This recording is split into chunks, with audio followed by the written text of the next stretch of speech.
Como ambas dijeron, mi nombre es Joyce Inglés.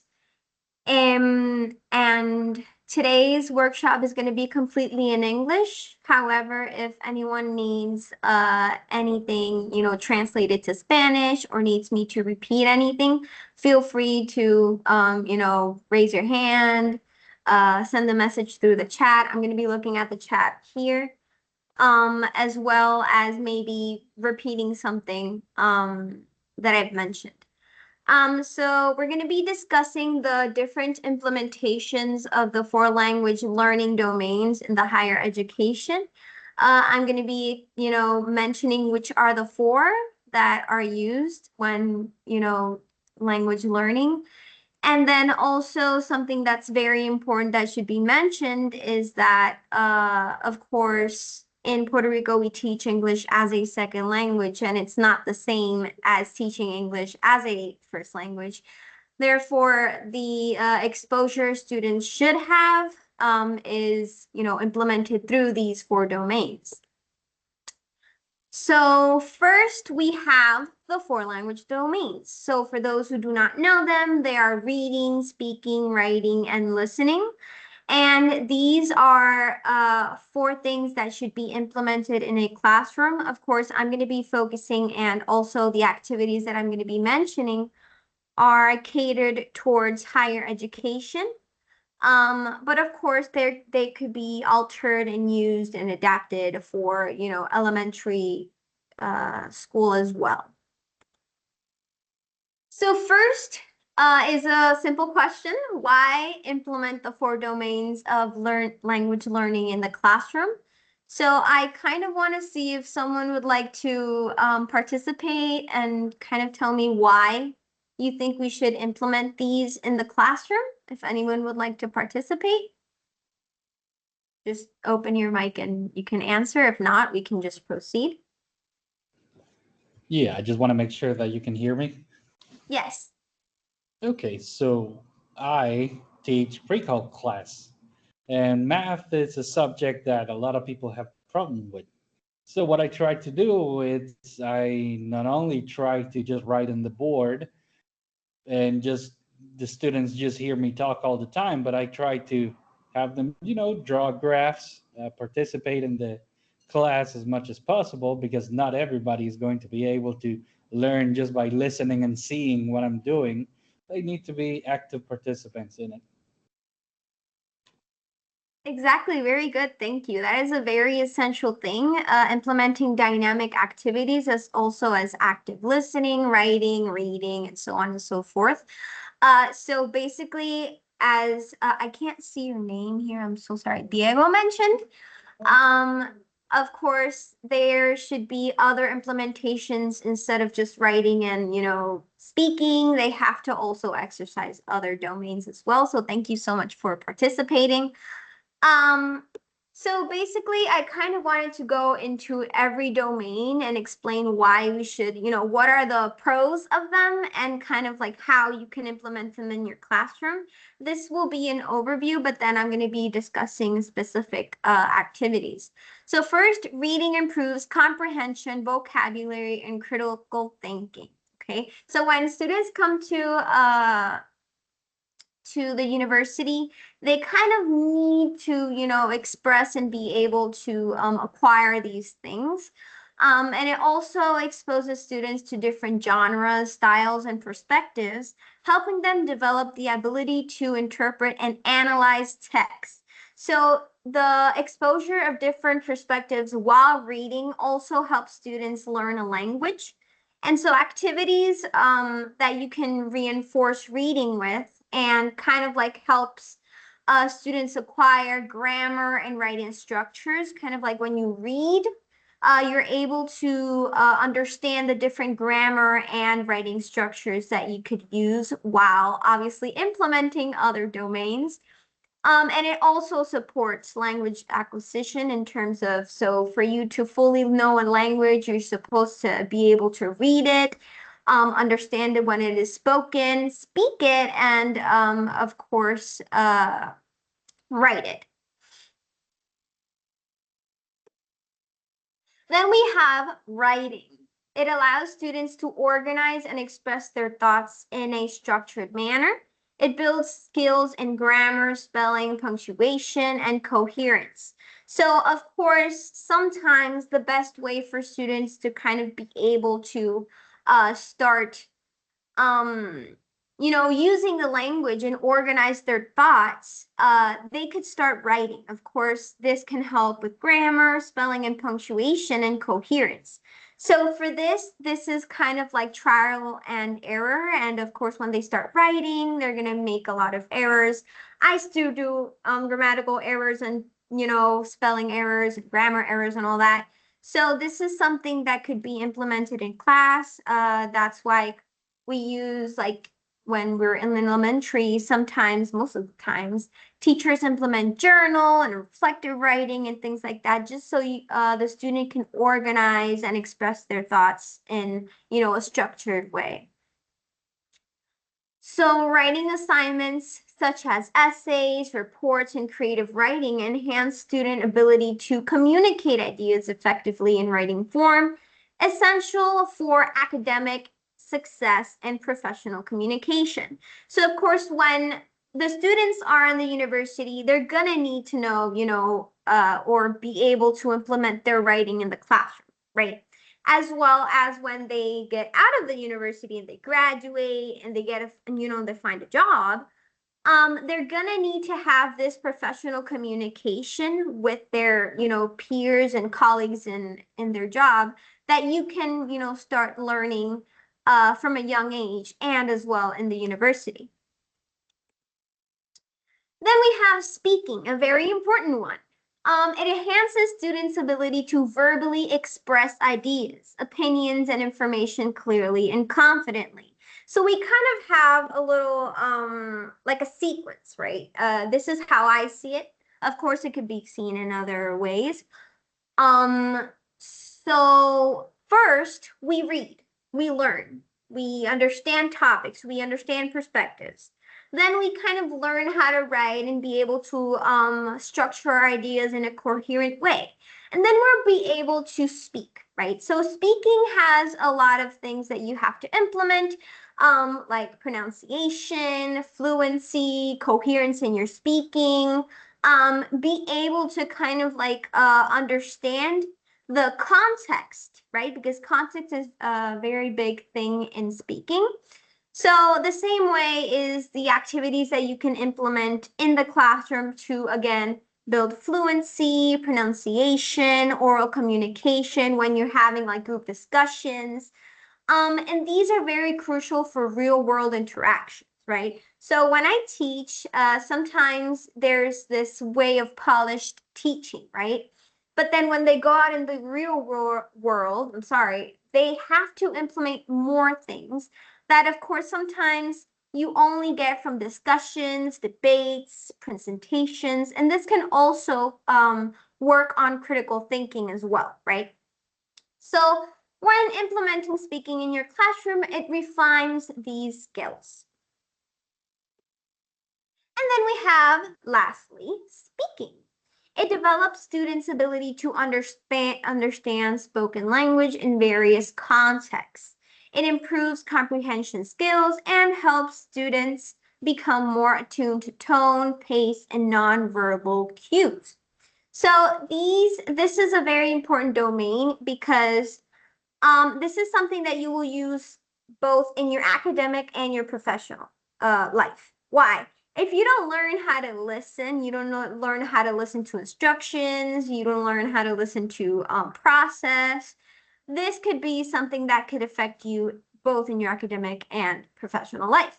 So listening exercise such as lectures, conversations, audio recording that you can give in your class are critical for understanding and responding appropriately in verbal interactions. So of course, coming back to our initial, importance of listening, if you do not listen carefully and understand what you are, like, what is being said to you, how are you going to effectively speak and answer to what has been asked of you, right? So these are domains that are held hand in hand. And in every activity that you implement, that you kind of like apply the different domains, maybe there's some where listening and writing are implemented in that activity. So it's not necessarily just one domain that could be implemented. You can implement them all. Any questions or doubts up till now?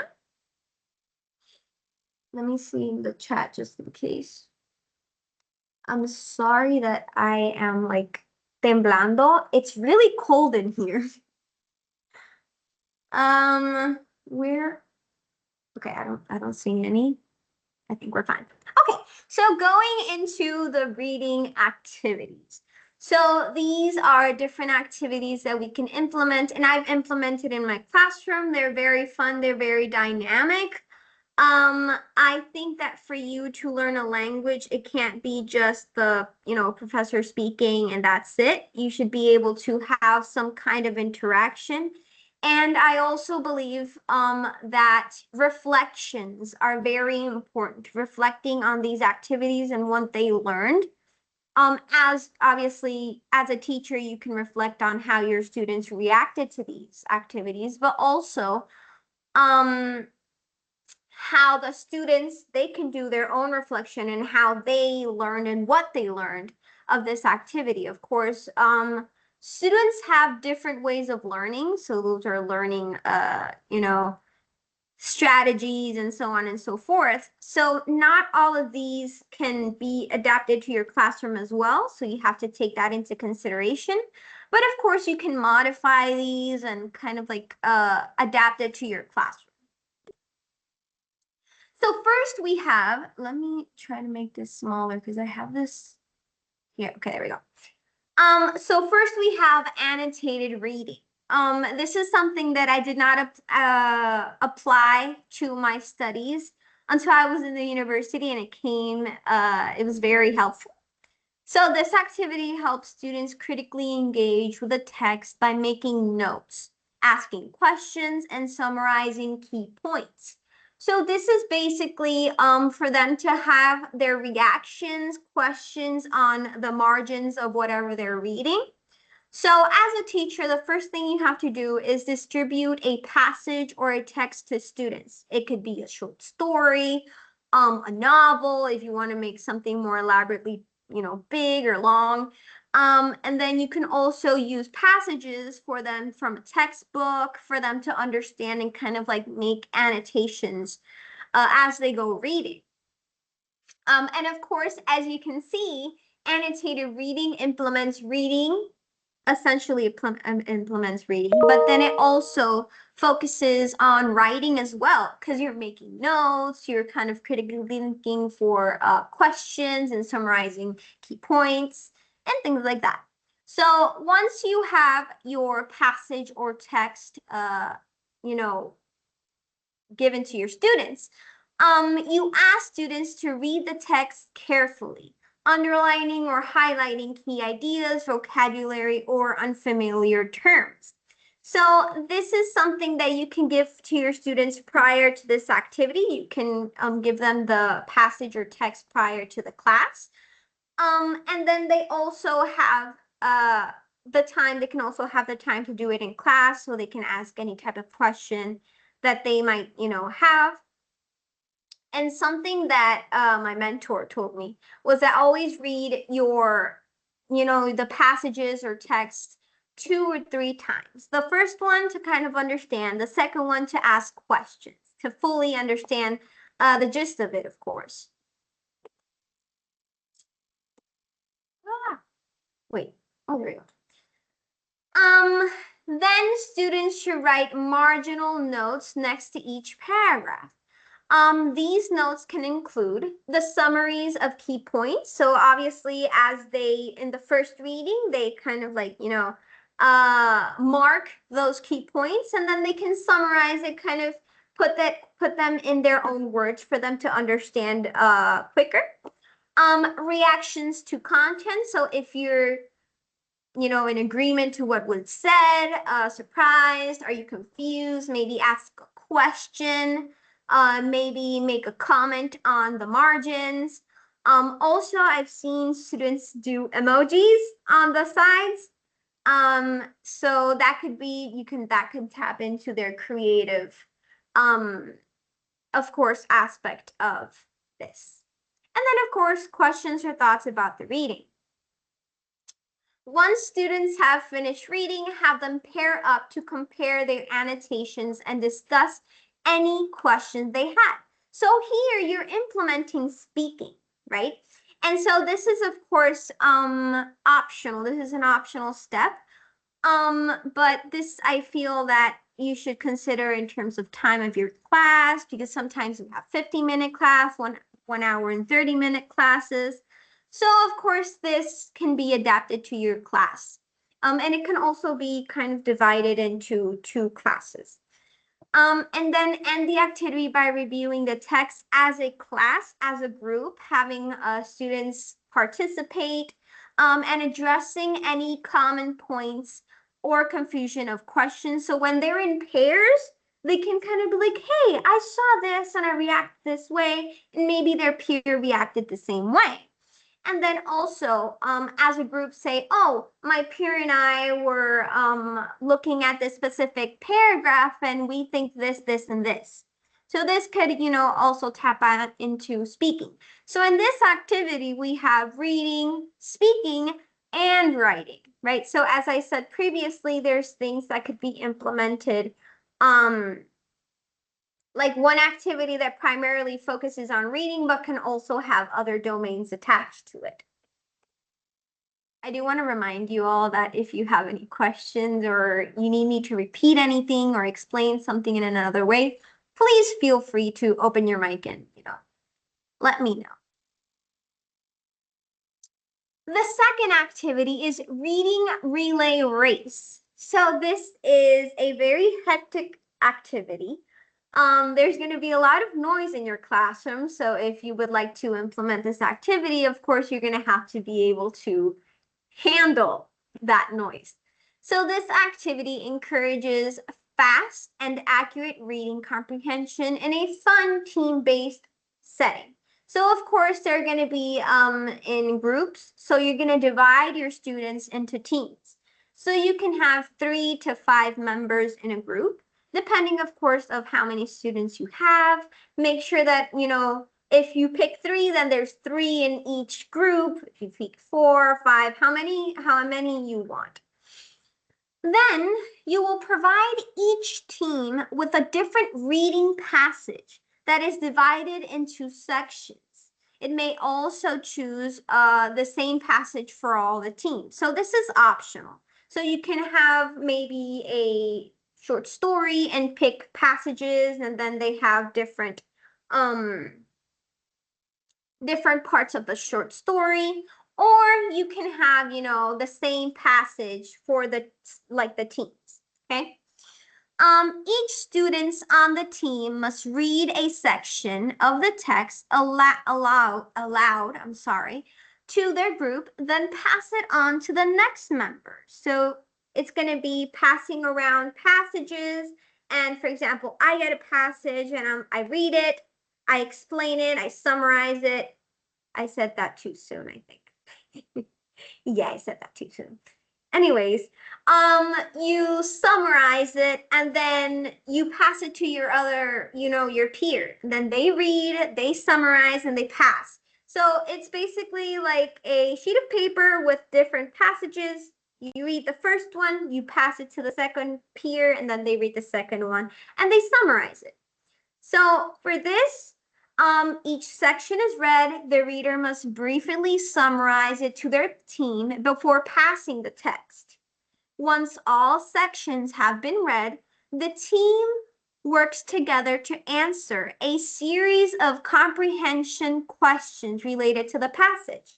So, since there's different passages, because I'm taking the short story as an example because it's how I did it in my classroom, since there's different passages, each student is in charge of explaining and answering that specific passage. And since it was explained as a group, they should all be able to collaboratively, speak of these activities.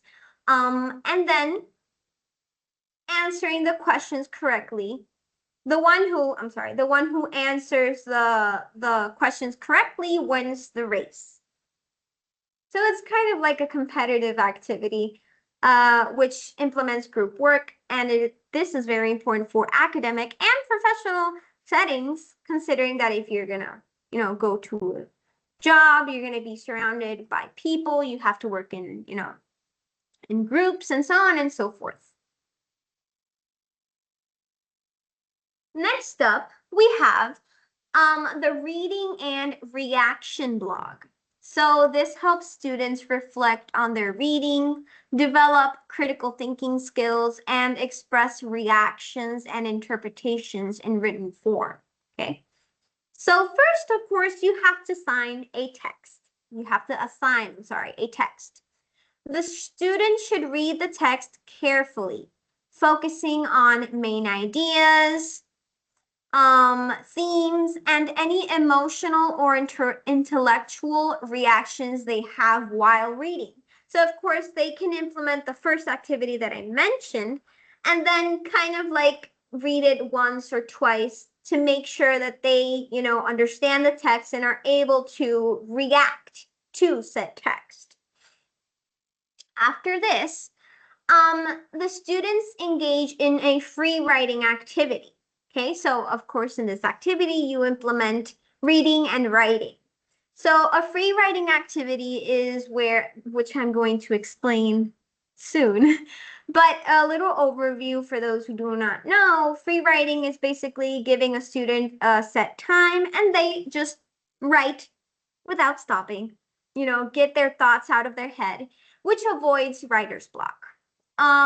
So while they're free writing, they jot down their thoughts, questions, or personal reactions to the text, and they don't have to worry about grammatical errors or structure. They don't, if, for example, since we're teaching English as a second language, if they forget a word in English, of course, they can just write it in Spanish and continue writing in English, or, whatever suits them.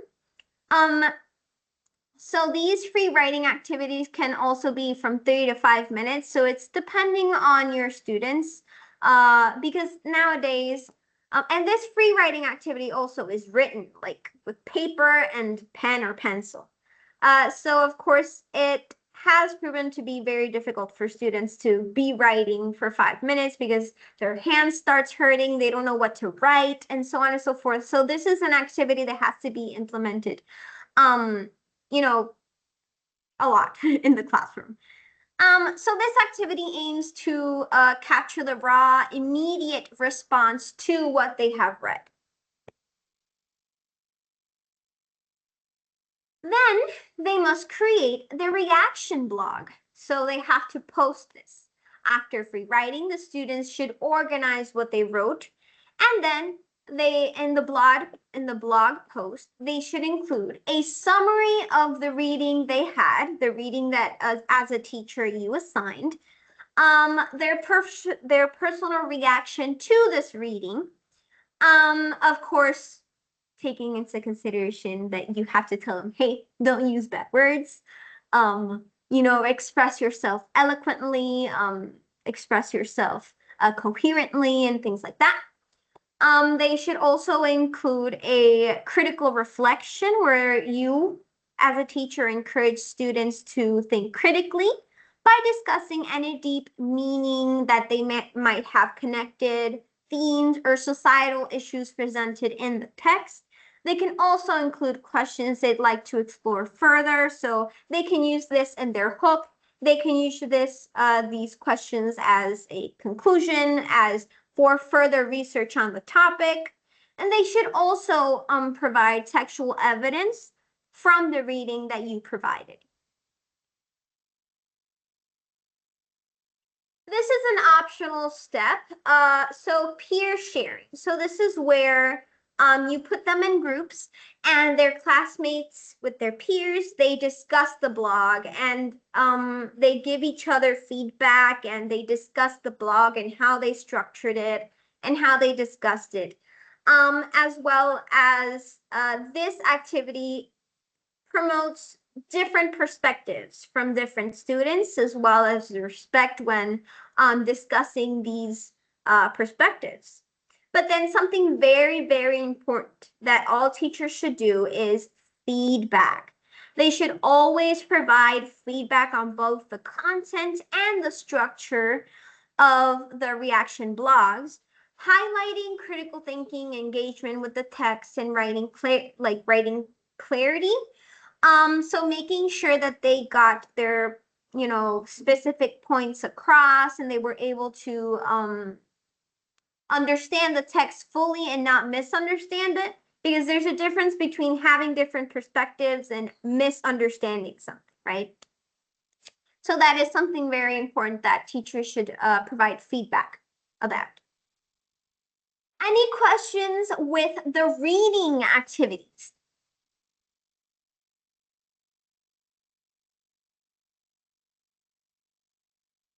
Okay, then we will start with the writing activities. This presentation, I will be sending it, so it could, if anyone wants it, it could be shared. Just so, because I'm explaining them now, but you might forget about the different activities. So, I don't know what that is, but we're moving on. So this is something that I use not as a teacher because I teach intermediate, but as a tutor. Sentence starters. It was also taught to me in my undergrad.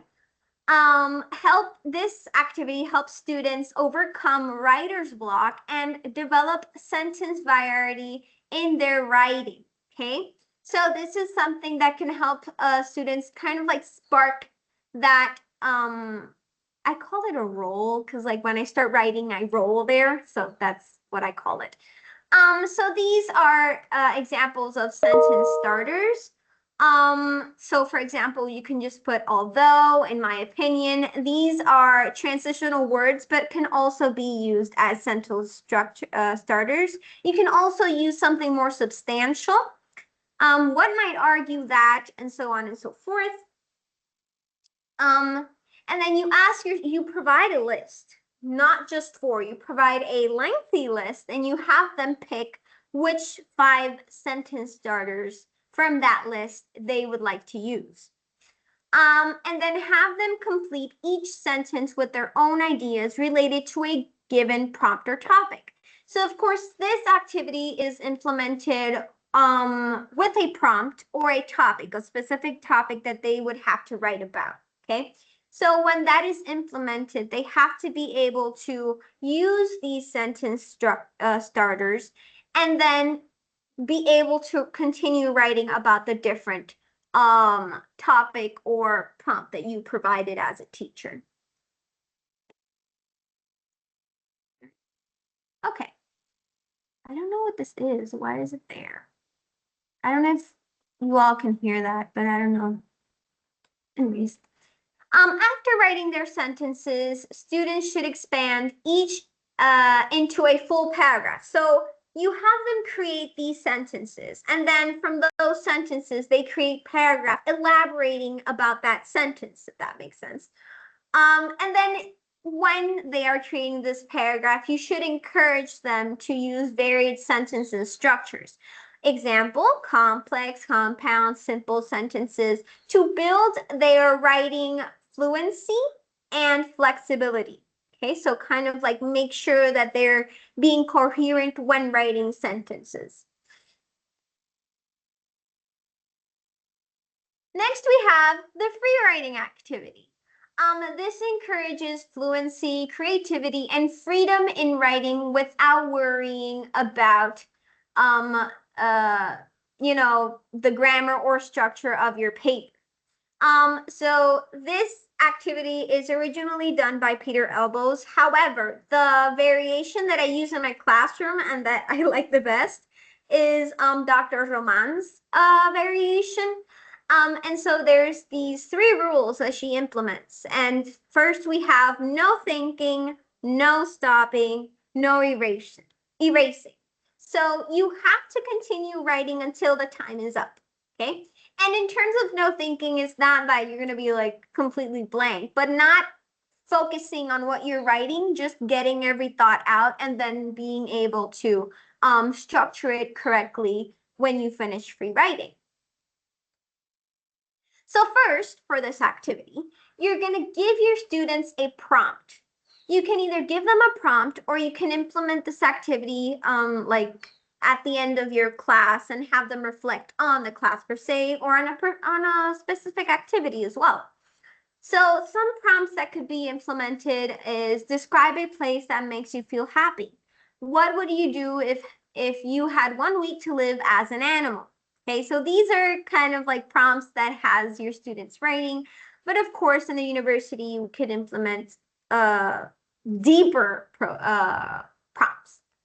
So you set a timer from 3 to 5 minutes. So something that I do think or that I do implement and I have, in different courses done is that I start with 3 and then, go into 5 because, for example, I write like on my computer all the time. Students are always writing in their computer. And so this is something very challenging sometimes for students to then go back to pen and paper.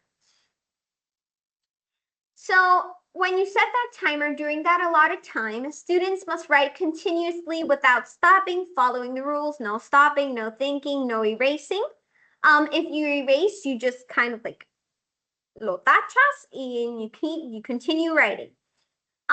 You don't stop, you don't worry about grammar, punctuation, or correctness. It doesn't matter if you wrote the word right or not.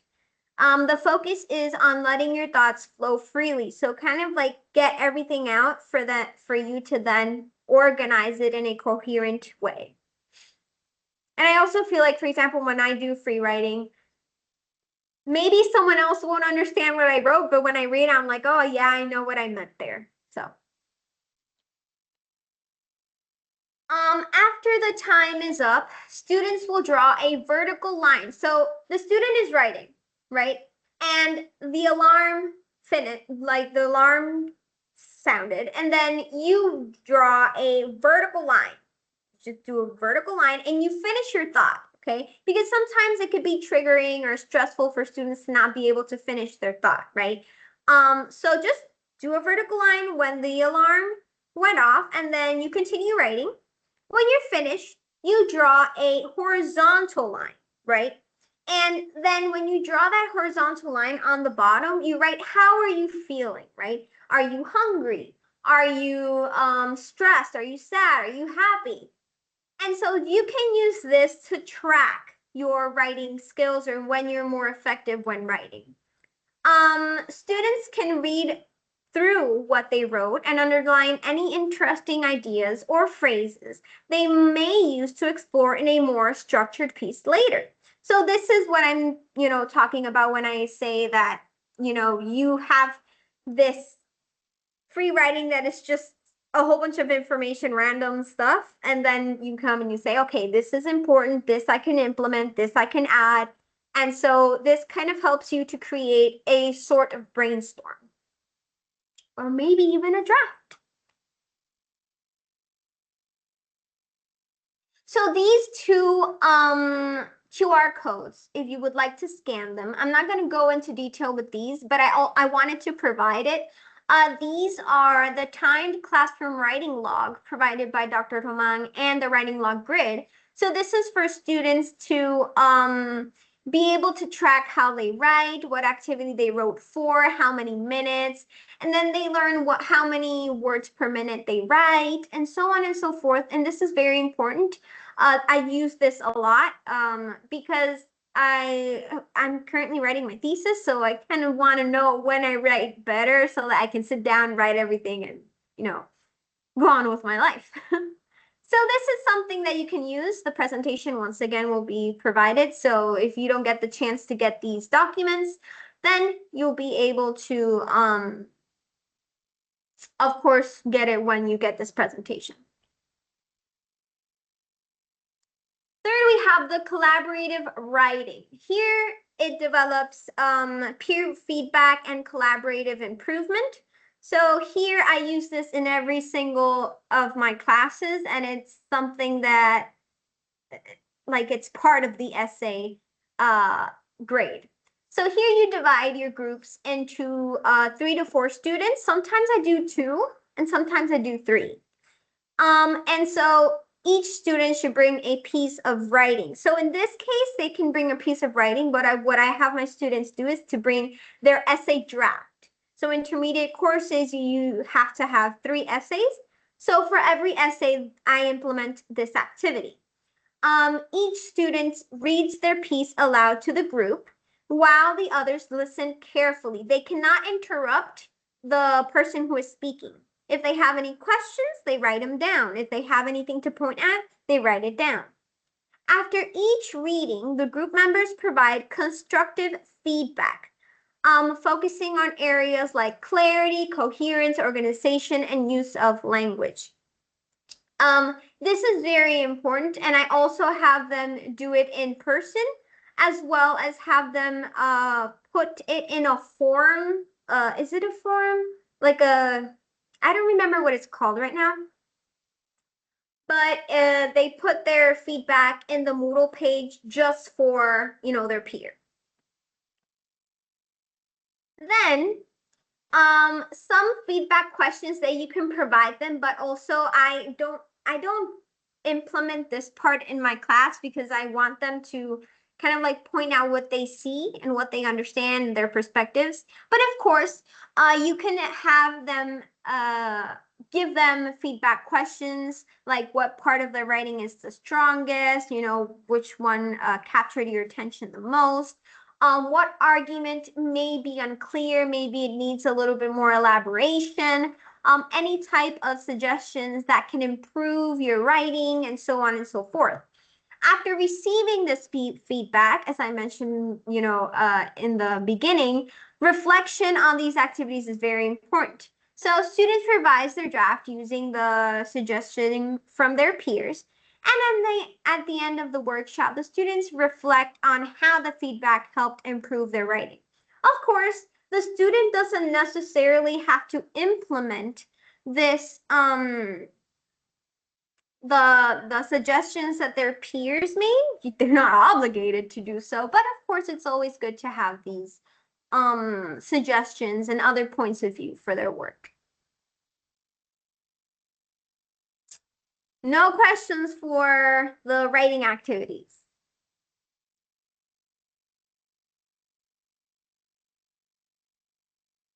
Okay, I believe not. Then we're going into listening activities. So first, we have a, can I move this? Oh, there we go. So first, the listening, right? This one's listening. Yes, yes.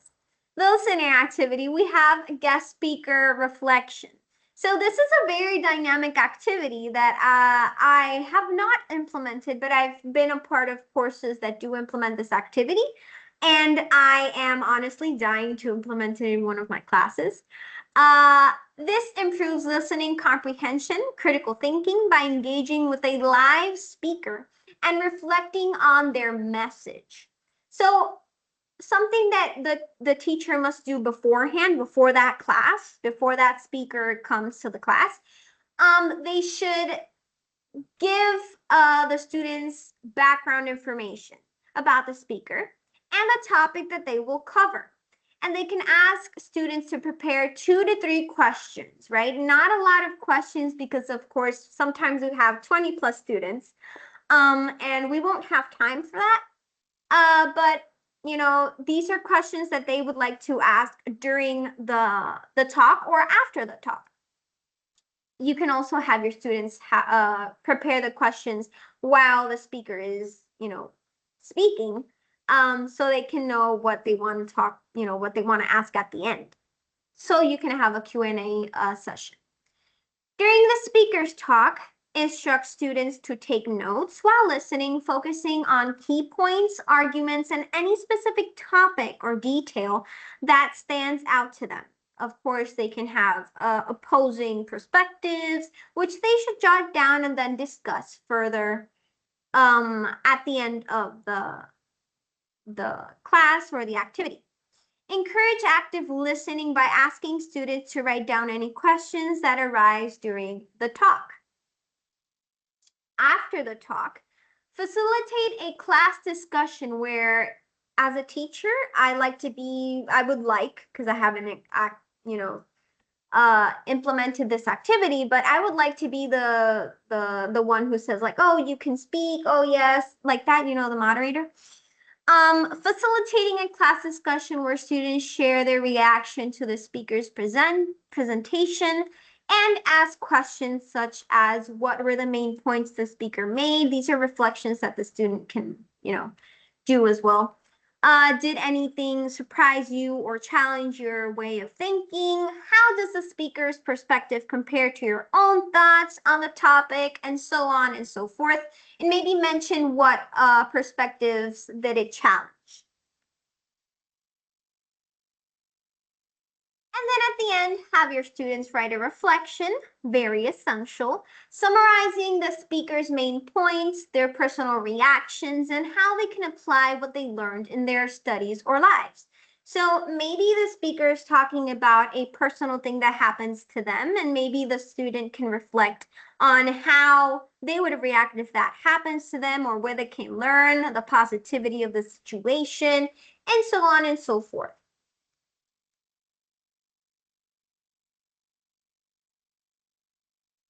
The next activity is podcast discussion group. This enhances listening skills, vocabulary acquisition, because sometimes, I don't know if it has happened to anyone, I hear a word that I've never heard before, but then suddenly I hear it everywhere. And so this can help with vocabulary acquisition when listening to podcasts. Critical thinking by engaging with the podcast and discussing them in groups, right? So this activity is a group activity. It, promotes group work. So the first thing as a teacher that you will be doing is selecting a podcast episode. So you can, as a course, assign a whole podcast, but you have to take into consideration time constraints.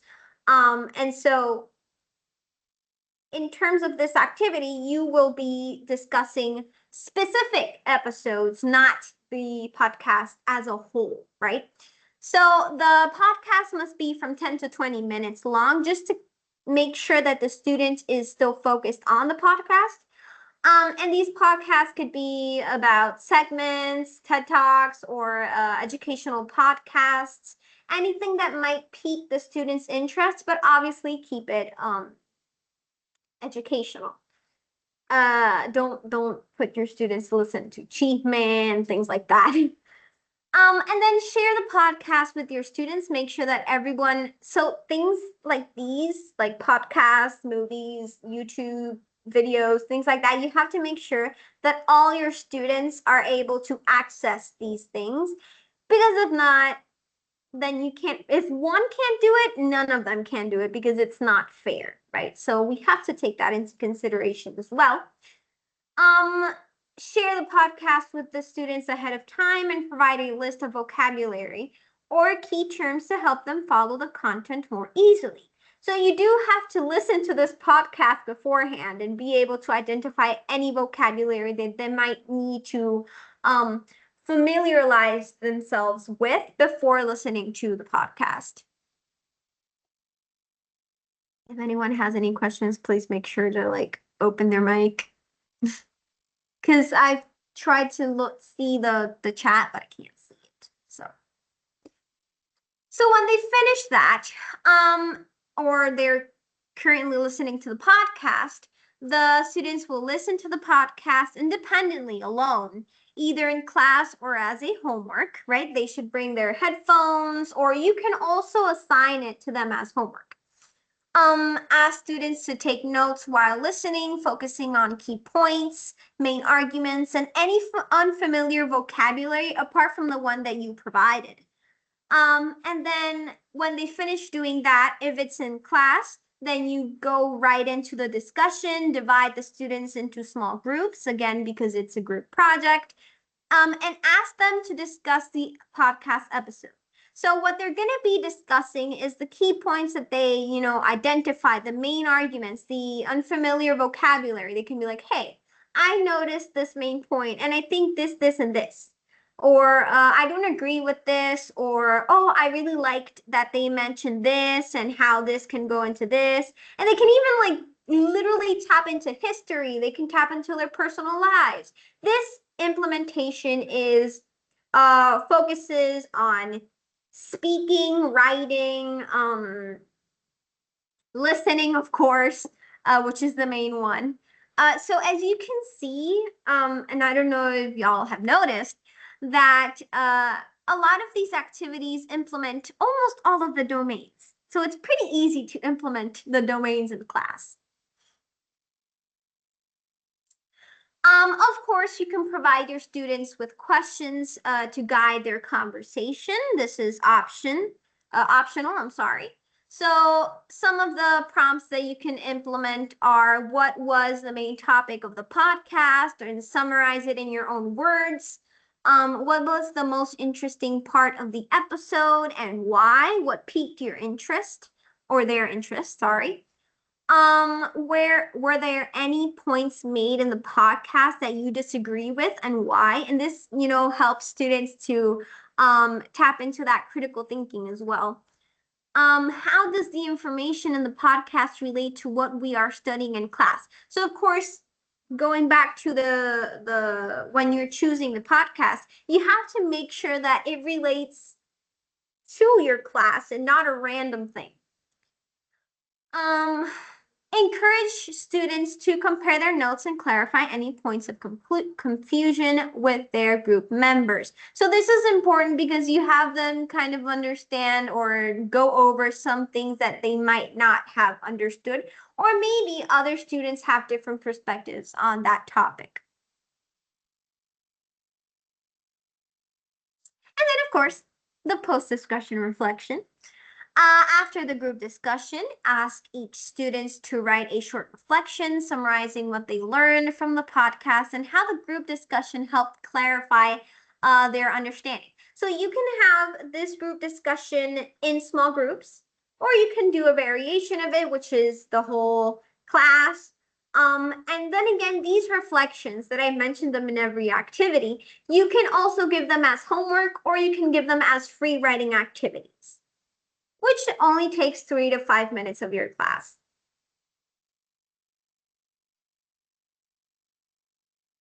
Speaking activities. Questions with the previous activities?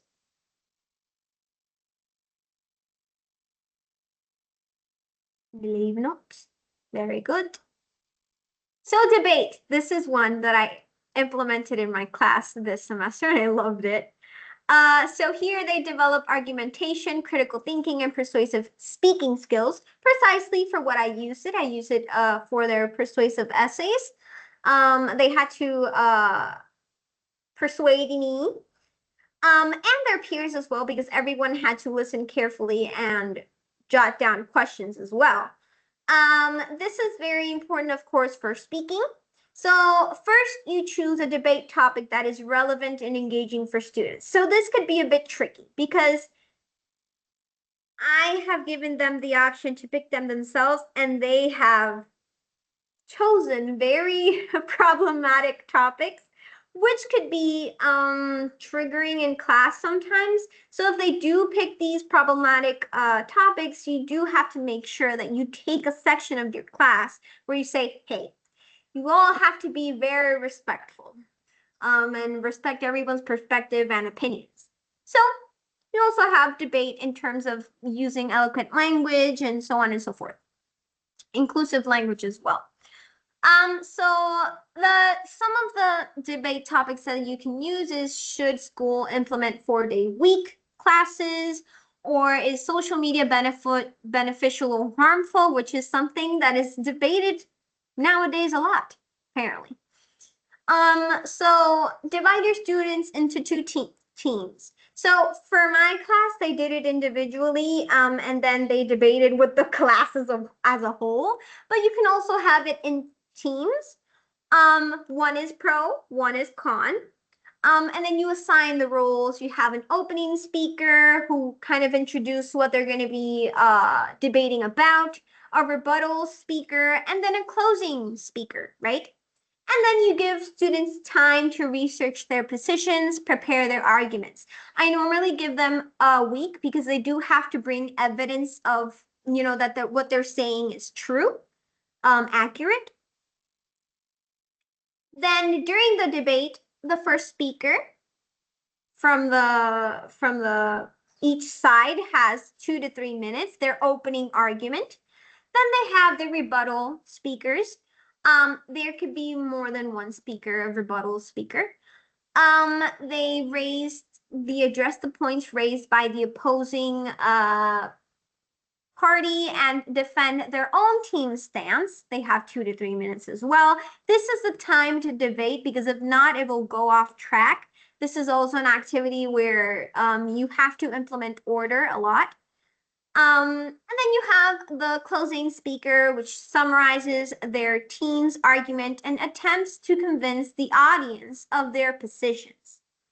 After all the speakers have presented, you can allow a short Q&A session. Obviously, before the session starts, make sure that everyone does it respectfully, using adequate language for the classroom. And here the teacher can interject, the audience, and everyone can kind of like have a group discussion as a whole. Then the post-debate reflection. You can lead a class discussion of the effectiveness of how they debated their arguments, use it as a lesson for maybe the persuasive elements and so on and so forth. You can also implement body language, formal and informal way of speaking. So there's a lot that you can implement in debates. Then you encourage your students to reflect on which arguments was most persuasive, and then have them write a brief reflection of these debates and how they can improve and so on and so forth. You can also have students write little respectful notes to the speakers and say like, hey, you did really good. I would change this. Critical opinions, but obviously respectful, which can also be implemented in class, which I have seen. I've been part of that implementation, and it works. Next up, we have the podcast recording activity. This is where students record podcasts. This develops fluency, pronunciation, and confidence in speaking by creating this podcast. So first, you assign students to work individually, okay, or in small groups to create a podcast episode. So I do encourage more the group podcast, the small group podcast creation, because then they have more to speak of. They can make a longer podcast. They can bring various topics and be, work in groups. I feel like you're going to talk more in a group than what you're going to talk individually.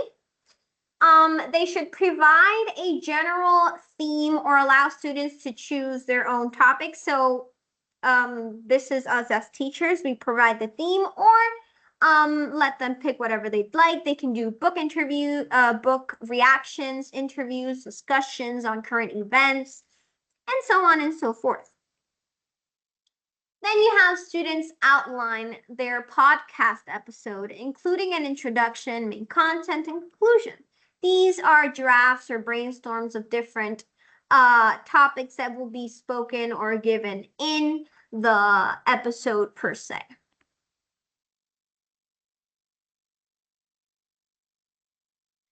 I'm checking the chat here, see if anyone has written anything.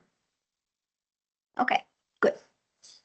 And then when the student is, thank you very much. When the student is recording the podcast, the students should record their podcast using available devices.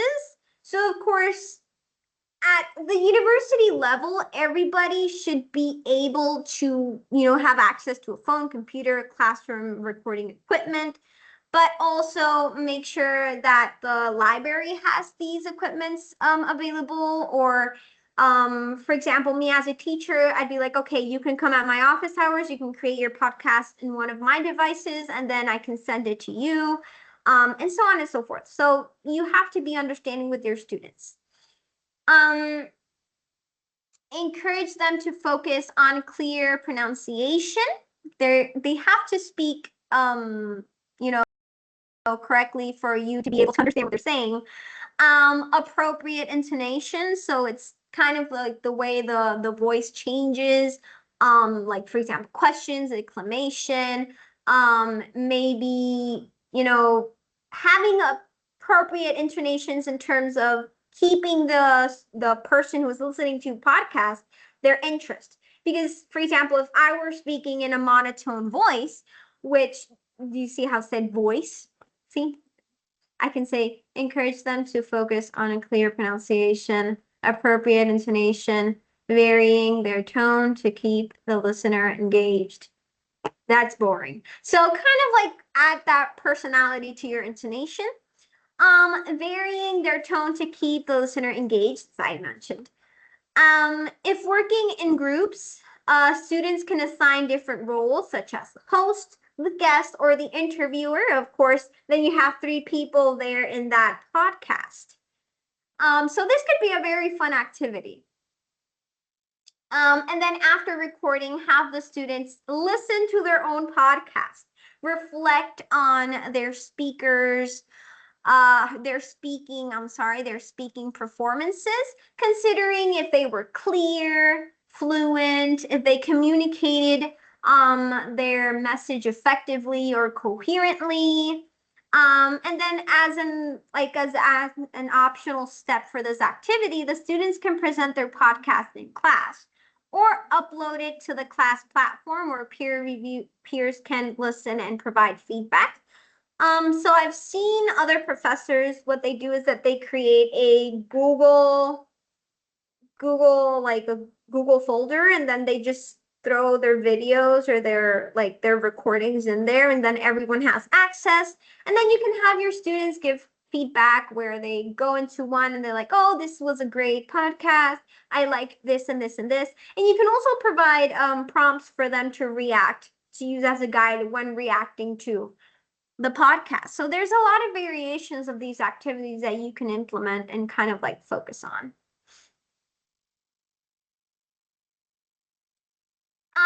The next one is public service announcements activity, so PSA. This practices persuasive speaking and communication skills by delivering a clear and concise public message. This introduces, first, you have to introduce and give examples of public service announcements, like for safety, I don't know, something for like food, like McDonald's or something, social issues, and so on and so forth. McDonald's is not a public service announcement, but it is an announcement, so it's an example. Assign or allow students to choose their topics. Of course, maybe reduce plastic use, stay safe online, in terms of adding posts and so on and so forth. And then maybe something for mental health, physical health, like exercise regularly, do self-care activities like yoga for physical and mental as well, things like that. And obviously they must have persuasive elements to these announcements, because you're trying to convince people to do this, right? Then you ask your students to draft a short script of their PSA.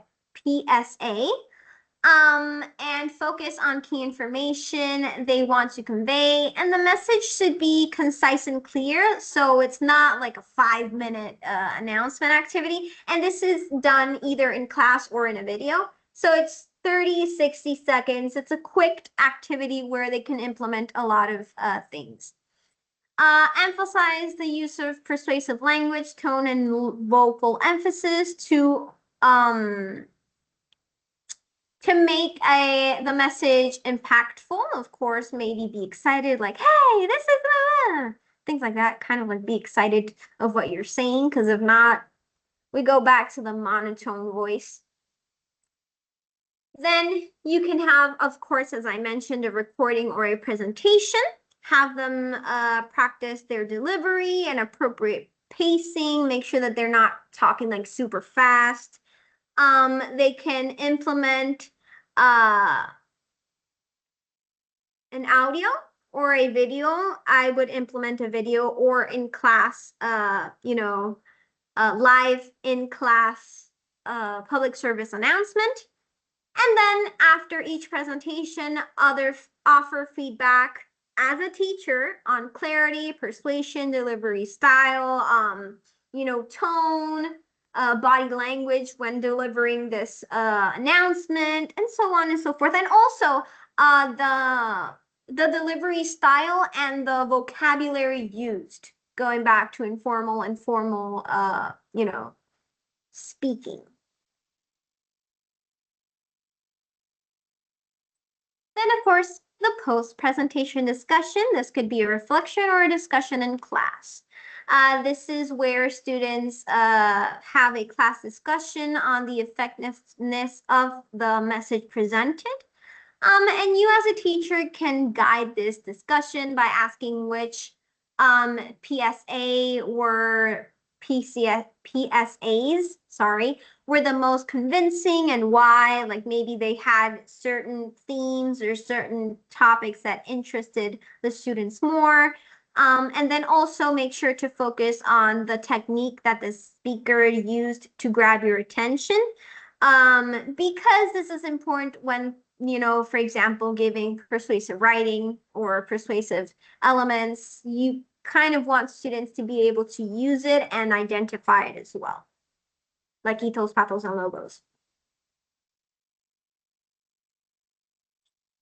And fourth, last, for the speaking activities, you have developed formal speaking skills, question formulation, and active listening in a simulated interview environment. So this is very helpful, and I do implement it a lot. It's the creation of having maybe 2 or more students have an interview, a mock interview, or interview simulation, which is the same thing. And you have them speak and also be able to create the interview questions.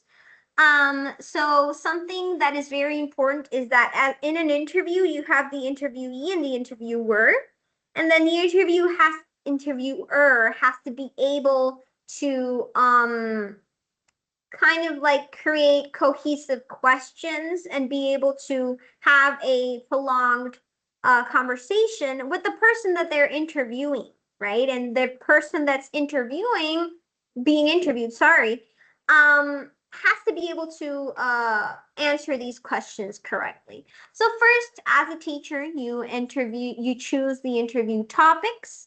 Maybe it could be a job interview, a celebrity interview, journal, to an expert, or on a specific topic. You pair students, you assign their roles, who is the interviewer, who is the interviewee. You can also let students do that on their own. The interviewers should prepare a list of questions, and the interviewees should prepare an answers based on the roles they are playing. Encourage the interviewees to practice professional, clear, and articulate responses, while also focusing on asking open-ended, engaging questions, which is for the person who's interviewing. And also making sure that sometimes as an interview like someone who's being interviewed, it's good to ask questions as well. So they should have drafts of that as well. During the interview, the student conducts their interview, right? The interviewer asking prepared uh, questions and following up with spontaneous questions based on the response. This focuses on a natural conversation. So when they're doing this mock interview, they shouldn't sound like they're reading. They should sound like they're actually having a conversation to, actively listen and engage on the actual topic and not just memorizing words, if you know what I mean. Like, not have them know the answers and all that, kind of like be able to spontaneously come up with these answers, but also have drafts of them, if that makes sense. After each interview, students can switch roles and repeat the process because, of course, it is important to be able to answer questions, but also coherently answer them, right? This is the post-interview feedback. So of course, like every other activity, they give you feedback, you reflect, and you can also discuss. So this can change in all the activities.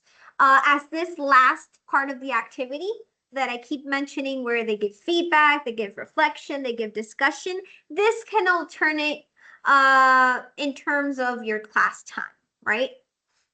But of course, always, always, always, the teacher should provide feedback, okay? Because they're going to be the ones grading.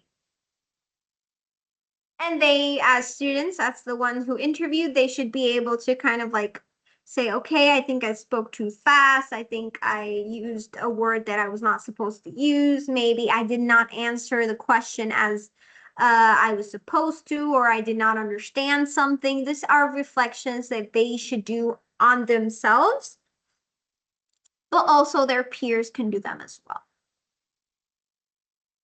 And then lastly, our last activity, this is an activity that implements all of those domains. This is think, pair, and share. This encourages individual thinking, collaborative discussion, public speaking, to improve students' critical thinking, communication, and listening skills across reading, writing, speaking, and listening domains. So this is one of the activities that implements all of them. So first, there's the thinking phase. This is where the student individually thinks about the prompts provided, which are the following that are here. What are the key themes of the story we just read? Maybe what would you solve this real world problem? How would you solve? Maybe you gave them a fantasy novel and then you want them to kind of like think of how they would resolve it in real life. What are the benefits and drawbacks of social media? These are things that you should think about alone, make sure that you understand what you're thinking and then be able to work collaboratively. You give your students 2 to 3 minutes to think about this, right? The question, they should think about this quietly, like literally no one can talk in this time. They should write down their thoughts and ideas just in case they kind of like forget them or something, and encourage them to focus on organizing their thoughts clearly in this time, because then comes the pair phase. So this is where there would be discussing as a group. So you put your students into pairs, and then they will share their ideas with each other. Each partner has the opportunity to share and to both obviously speak and listen. So when one of the peers is speaking, the other one cannot speak. So maybe you give them 2 minutes or 3 minutes for each to get their thoughts out. And if the other person who is listening has any type of questions, that they jot down their questions or their comments. And then you give them both time to speak. And then you give them time to kind of discuss their comments and questions and for them to answer as well. This encourages clear communication, speaking, and listening skills. So it's something that I also implement in my classroom a lot. This also encourages students to ask follow-up questions or build on their partner's ideas to deepen the discussion when they have that time where they can both speak. And then we have the sharing phase. This is for all the class, okay? So once all pairs have discussed, their topic or their prompt, they bring the class together for a whole group discussion. They invite pairs to share the most interesting or important part or points of their discussion with the entire class. Each pair should take turns presenting their combined thoughts and ideas, ensuring that both partners contribute to the presentation. So if I'm with a partner, I'm like, okay, so we thought about this. We had the same reaction to this, but she or he has a different perspective on this topic, and then the person says, oh yeah, my perspective is this. So they just both have to speak in this kind of presentation. And you do have to give them a limit time, because if not, they're going to continue speaking. Encourage other students to ask questions or add their own thoughts to create an open classroom discussion. So it's not necessarily like, oh, first you will present. No, who wants to present first? And then you have them kind of like discuss in pairs. So for this post activity, you also have a reflection. You reflect on if the partner, did your partner bring up any ideas that you hadn't taken into consideration? Or how did the discussing with a partner change or refine your ideas? How did you understand something in depth or better? And then have them write a small, brief reflection on the collaboration with their peer or a free writing activity. So as you can see, this activity targeted all the domains. So first it targeted speaking through sharing and discussing ideas with a partner and the class. Listening by actively listening to their partner and classmate during discussion, of course, because one was speaking, one was listening. Writing when students jot down initial ideas in the think phase, but also when they're listening, they can also jot down any comment that they had. And then the reading, which is optional, of course, because you will be providing your prompt. But of course, if the prompt is based on a text, they read a short story and they want to comment on it. This is the reading domain that you implement in Think, Pair, and Share. And then students will also comprehend and engage with it before thinking about their response. So as you all can see, I've given you a lot of activities for you to implement each and every one of the domains in your class. Make sure that you have a dynamic class where students actively use the domains for language acquisition, of course, because something that sometimes teachers forget or other people forget, anyone, is that we're teaching English to second language learners. And so we do have to expose students to the language in different ways, right? So this, I believe, yes, is it for my presentation. If anyone has any questions, feel free to ask them now or send me an email. This is my email, joyce.ingles@upr.edu. And I do thank you for coming to this workshop. And this is it for me. So if anyone has a questions, please go ahead. If not, thank you so much for coming. Joyce, muchas gracias. La profesora Joyce Inglés, por primera vez con nosotros, excelente presentación. Estoy incluyendo en el chat la evaluación del recurso para que puedan evaluarla y podamos tenerla con nosotros en otras ocasiones. Y también entonces la postprueba para todos aquellos que interesen las horas del CEP. Brandon has a question.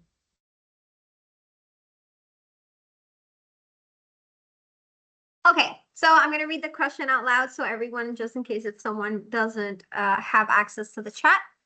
Brandon asks, how do you suggest we handle the use of AI by students in some of the suggested writing activities?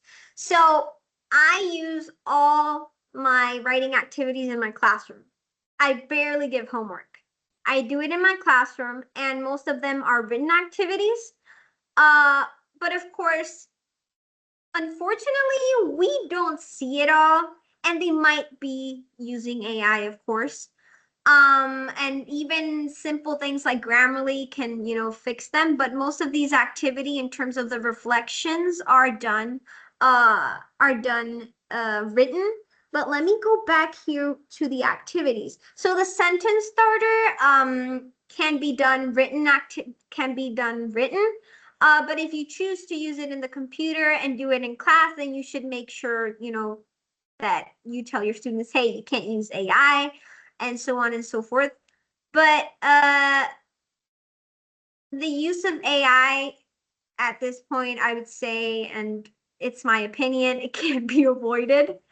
So just kind of like making your students understand that it is important for them to use their mind and not create, like, for example, using sentence starters from AI. I hope this answers your question. Unfortunately, sometimes we can't limit that. Uh, but yeah. Any other questions? And I would say for a direct answer, just do it all written in papery, ja. If you don't want your students to use AI. That's what I do at least. I have them do every part of the written activities in my class. Even when they're not doing it written, they do their drafts in my class as well, just so that I can keep an eye on it. Any other question?